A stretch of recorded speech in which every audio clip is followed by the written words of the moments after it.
Hello and welcome to Your New Jersey. I'm Lisa Marie Falbo. On today's show, we'll meet the Norwood, New Jersey lawyer and mother who went viral for her acts of kindness. Plus, we'll get some tips on how to stay healthy during these cold winter months with Dr. Kevin Drumbore. But first, New Jersey has recently seen an uptick in COVID-19 cases. Joining us now to talk about how this new surge is affecting Essex County is Fairfield Police Chief Manna. Chief Manna, thank you so much for joining us here today. Thank you for having me, Lisa. So Chief, how has this latest surge affected policing in Essex County? Obviously, this variant is extremely contagious. So from a law enforcement perspective, it is very difficult for us to keep our workforce here. We've taken some precautions. I myself have 5 officers out of a 50-person department, so that's kind of significant. And I know throughout the county, law enforcement agencies are experiencing officers who have to be quarantined or out sick. I know that you have put policies in place that weren't previously during the first of the COVID-19 pandemic. Tell us all about that. Yes, what we found is we were pretty good at sanitizing and keeping our officers safe during the most dangerous portion of this pandemic in March of 2020. But because this variant is so contagious, we've put in place where our officers really don't come into the police station all that much. We've staggered our shifts, so the arrival times and the departing times of each shift is only 1 or 2 officers at a time. We do not have in-person roll call briefings, so everything is done virtually through email and paper. So we are just trying to keep our officers separated so that we can continue to provide public safety services. How does this affect responding to calls? Again, we are in a position where we usually have 1 officer go into a call, and obviously they're wearing personal protection equipment. But unless it dictates where many officers have to go into a building, then that's how we're handling that. Again, it's just something that I've not seen in 37 years of policing. It's really learning as you go and trying to compete with this. I think that's everybody. We're just learning as we go. How about your EMTs? Are they responding to an uptick of calls? Yes, what we're finding is, again, thankfully, the variant isn't producing so many responses as originally in 2020, where we were going to a lot of difficulty breathing calls and some really severe type of medical calls. Most of the time, we are responding to people who are just not feeling too well, and they most of the time seek medical on their own. How about testing? Our office is actually in Fairfield, and every day I pass by one of the Fairfield testing sites, and every day for the past 2-3 weeks, the line has been wrapped around the building. So talk to us about testing. Yes, again, we do have a testing site in Fairfield and one in Montville right next to us. And fortunately, we are seeing the amount of people taking tests to be reducing. I think according to the management of both of those locations, it was tied to the holiday season where people were trying to take precautions, not bringing COVID to family members. So we are seeing less testing at those sites, but the lines are still, in the front of the building. So testing continues in earnest. Recently, Fairfield announced that schools were going remote. How does that affect policing in your community? Well, again, we have officers assigned to our schools, so we're fortunate to have that. But as far as showing up to the school, it's less calls for us when people are home to the schools. But again, because people are home, usually parents are home, and we find that we have increased calls at homes. So it doesn't change what we do. We're still, we've become more a reactionary patrol force than trying to initiate law enforcement activity. We did that throughout the height of the pandemic, just to try to make sure that we had less contact with the public. Even though we, continue our community policing and our presence, we really just tried to be more reactive, and that continues today. What about small businesses? I mean, they bear the brunt of the COVID-19 pandemic, and it hasn't gotten any easier now. That's correct. We found, and we keep an eye on this, our business community has not returned in earnest. I know we have 5 hotels, and our hotel occupancy has been maybe at 30 to 40%. So a lot of people traveling to Fairfield, which is usually the case, is not happening. Many of our small businesses have not returned to full capacity. So patrolling their areas is important. Making sure that they receive the deterrence of police presence is something that's on our minds. How does crime get affected by these upticks of COVID? Again, our crime stats are probably even. However, there are crimes of opportunity. Again, we do experience a number of shoplifting cases, and I don't know if it's due to just people trying to get money to take care of themselves. It's something that does increase. That's about the one that really did increase. But as far as other opportunity crimes, we've been pretty fortunate here in Fairfield. Yeah, I know that when we first locked down, domestic violence was a huge concern. Is that something that you're concerned about going forward? Yes, you make a good point, because it is something that we still see a frequent amount of domestic violence cases. And some of them, again, I think are caused by the fact that partners are not away from each other. And just like anybody, we're human. So the more time you spend together, and it's sad to say, the more increase that something could go wrong. So, I mean, naturally people want to be together, but there's also times to be apart. And we have seen an uptick in domestic violence. So in implementing all of these new COVID-19 policies, is it just you making those decisions? Do you meet on a county level, a state level? Talk to our audience about how that process goes.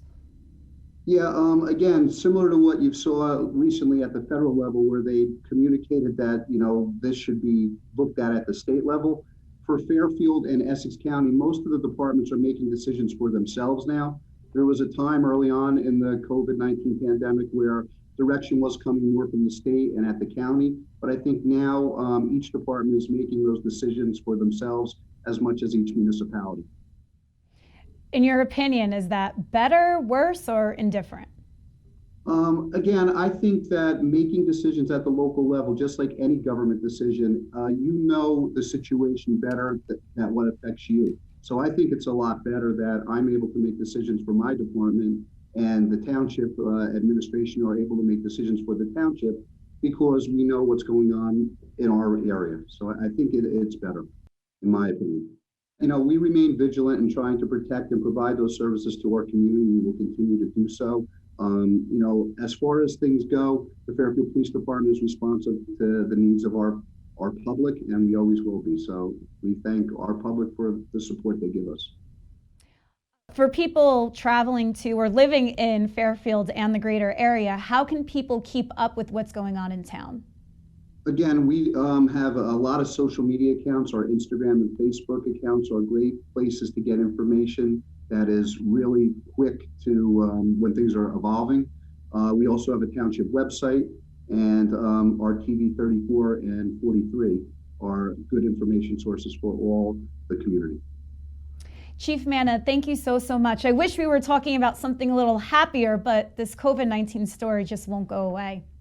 I agree with you, and hopefully you bring me back and we'll talk about something a little bit more pleasant. But thank you for the opportunity to speak to you.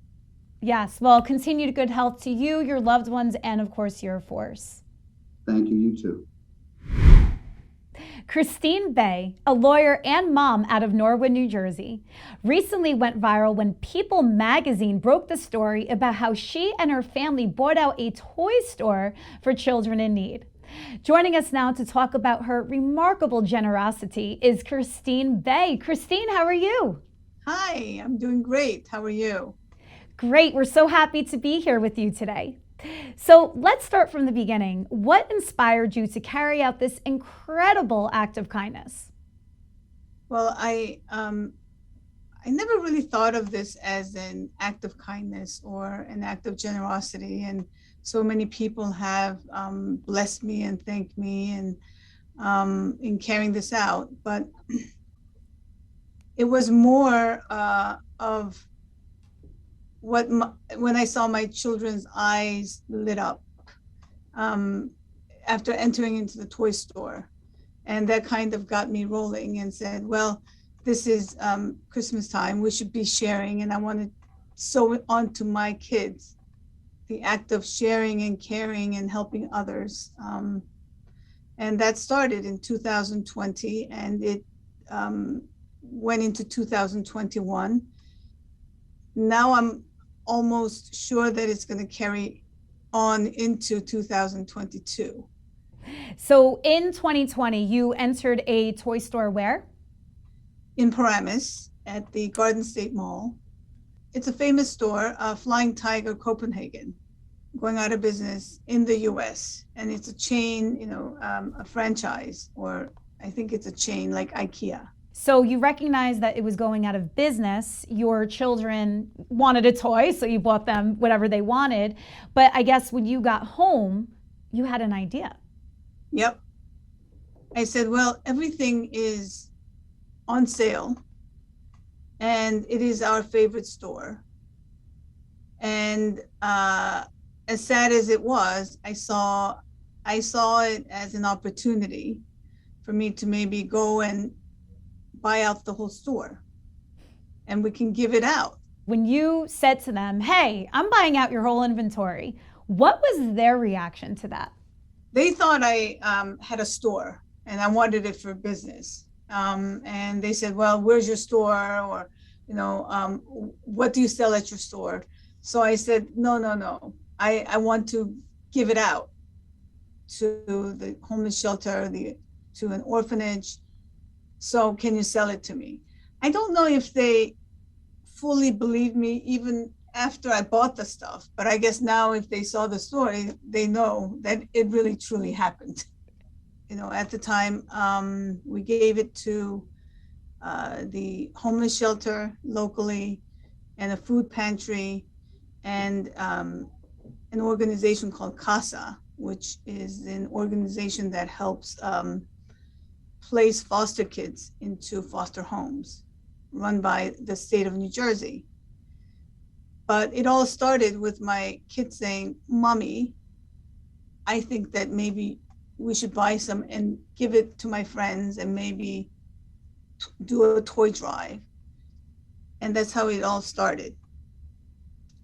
My daughter then said, Mommy, you should wrap all the gifts, because I was going to just put it all into the boxes and give it out. She said, it's not special if they're not wrapped.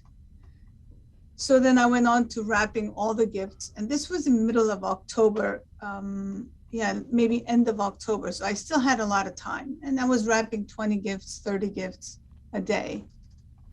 And then she wanted ribbons. So I had to go and purchase more ribbons. And we ended up wrapping around 1,200 gifts last year. 1,200 gifts. How long did that take you? That took me maybe 7 weeks. And it was just you and your kids doing this? Well, me and my kids and my relative and my neighbor came to help me.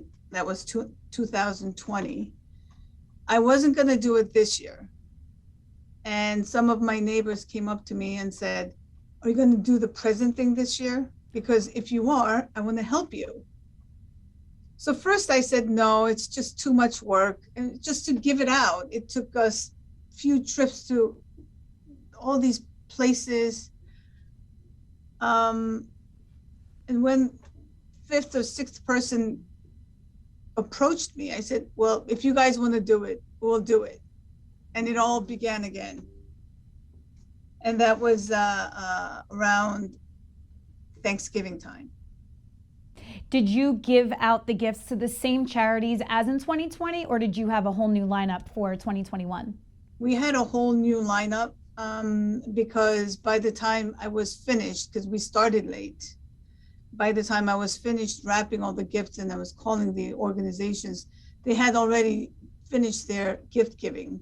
And I started calling around to see who really needed and wanted these toys. One organization that really stood out to me was the New Jersey Institute for Disabilities. And they help about 1,500 people with disabilities in inpatient and outpatient. And they have kids from a year, 2 years old to teens, adolescents. So they really, I thought, would be able to appreciate these gifts. So we ended up giving it all to one organization this year.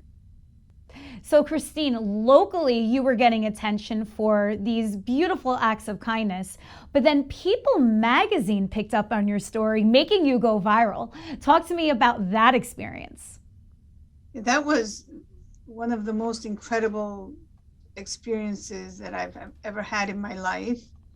I just got a call from one of the reporters for People magazine who happened to see this story, and she wanted to do another story on the whole event.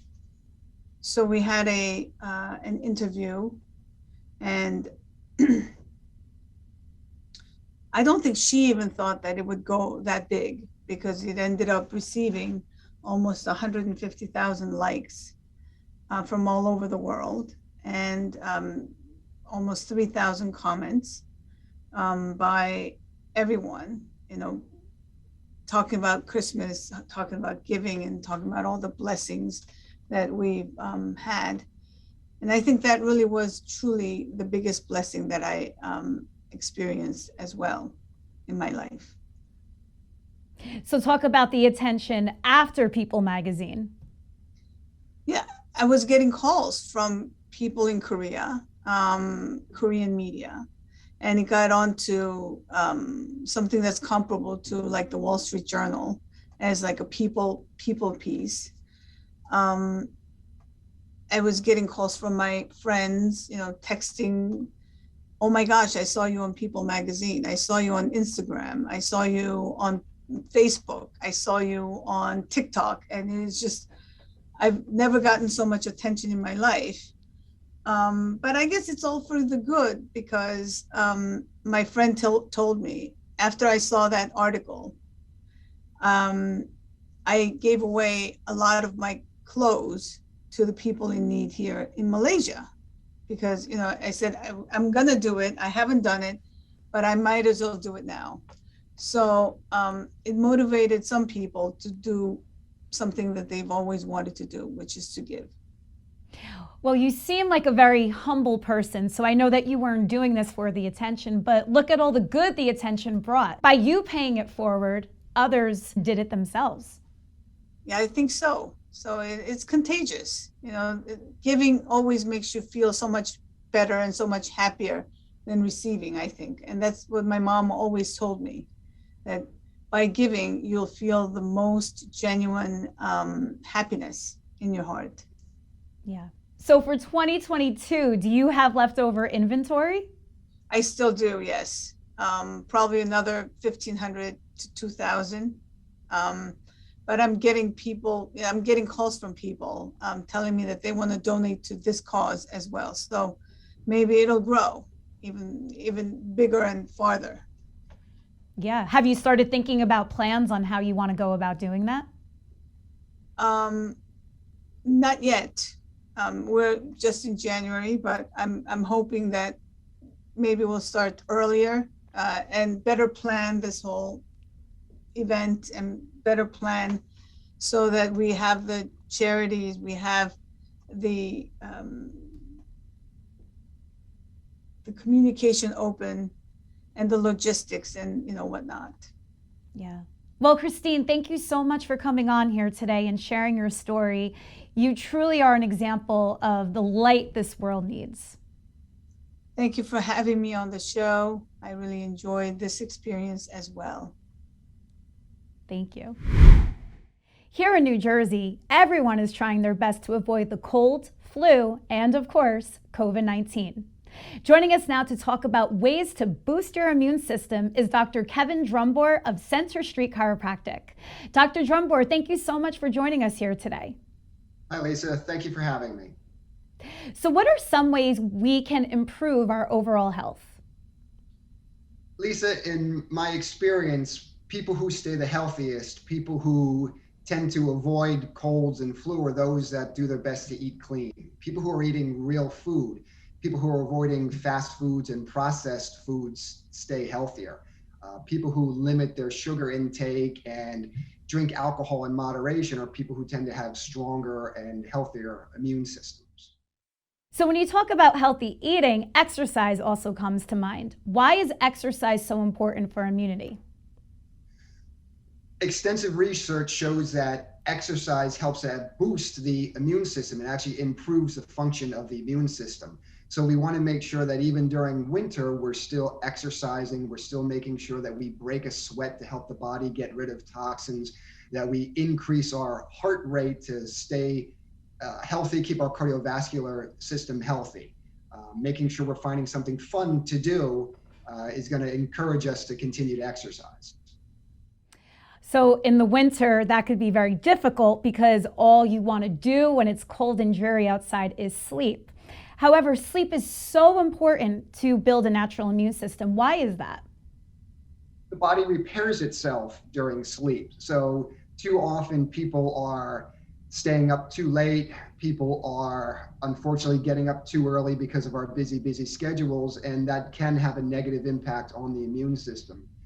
I always tell people, when you start to feel run down, when you start to feel the first signs of a cold or illness, get to bed early. Make sure that you turn in early, and it does make a big difference with supporting the immune system when we get that extra sleep. Yeah, and probably avoiding things like caffeine. You mentioned before alcohol. By avoiding those things, that could help promote better sleep. That's correct. Alcohol actually does stimulate the system, and many people have difficulty sleeping when they imbibe too much alcohol. As you said, caffeine is also a stimulant, and very often people who have sleep difficulties, it's because they are drinking too much caffeine or they drink caffeine later in the day. Now, on the flip side, is there something that we could be eating and or drinking to sleep better? Staying hydrated at this time of year is very important. People think when it's cold, they don't need to drink as much water, but when we're inside in the heat, we actually get dehydrated very easily. So making sure we drink enough water is very, very important. Making sure that we're not eating too late in the evening is also important, with helping us to get a better night's sleep. Besides a sound body during this crucial time of year, a sound mind is even so much more important. Talk about the correlation between the two. Stress has been shown to weaken the immune system. So anything we can do to alleviate the stress, as we said, exercise is a big one. I'm a firm believer in giving thanks every day. Doing something that helps us to calm and relax during our day is very important. So I find a simple breathing technique of breathing in for 3 seconds, holding that breath for 3 seconds, and then taking 3 seconds to exhale. That makes a big difference with calming the system. If we find ourselves in a stressful situation and we do that simple breathing technique very often, it helps us to alleviate some of that stress we're experiencing. I know journaling too is amazing for mental health, at least for me it is. Yes, I have a lot of experience with patients who have journaled, getting those thoughts out, being able to express anything that is stressing a person or bothering a person. Releasing that stress does make a big difference, and journaling is a great way to do that. Yeah, so think healthy, be healthy, right? So I know obviously at Center Street Chiropractic, you are doing chiropractic adjustments. Tell us why that is so important in building a healthy immune system. When we talk about stress, stress is not only emotional, stress can also be physical. If somebody's in pain, that is a stress. If the body is physically out of balance or out of alignment, that's a stressor on the system. So when we balance the physical structure, that is one way of reducing stress and helping to support the immune system. Chiropractic actually helps work with the nervous system. It relieves pressure on the nervous system. When the nervous system works at its best, the immune system works at its best. So I do find that when people begin chiropractic care, their overall health improves and their immune function does improve. I know another specialty of yours is kinesiology. Talk to us about what that is and how does that get you on the road to health? So the technique I use is called applied kinesiology, and it's a diagnostic system of functional neurological muscle tests. Using the applied kinesiology, we not only are able to assess a person's physical alignment and balance, but we can also assess acupuncture meridians, we can assess biochemistry and nutritional balance. So when the whole system is in balance, the physical, the biochemical, and the emotional, that's when a person has true health and the immune system works at its fullest and we're able to fight off infections and colds and flu. So what if you don't have access to a chiropractor or a kinesiologist? What's something that you can do at home to kind of still get those benefits? I find yoga is a great at-home technique that anybody can do. Yoga is wonderful for flexibility and strength. And when we're flexible and strong, that does help the body to stay in better balance. And yoga also has a wonderful grounding mental aspect also, again, helping to calm the system and alleviate stress, which, as we've talked about, will keep us all healthier. Yeah, and yoga is so great too because from any age you can get into it. That's correct, yes. Yeah. Well, Dr. Kevin Drumbore, thank you so much for joining us here today and giving us your tips on how to stay healthy. They're much needed. Thank you, Lisa. Happy New Year. Thank you for watching Your New Jersey. I'm Lisa Marie Falbo. We'll see you back here next week.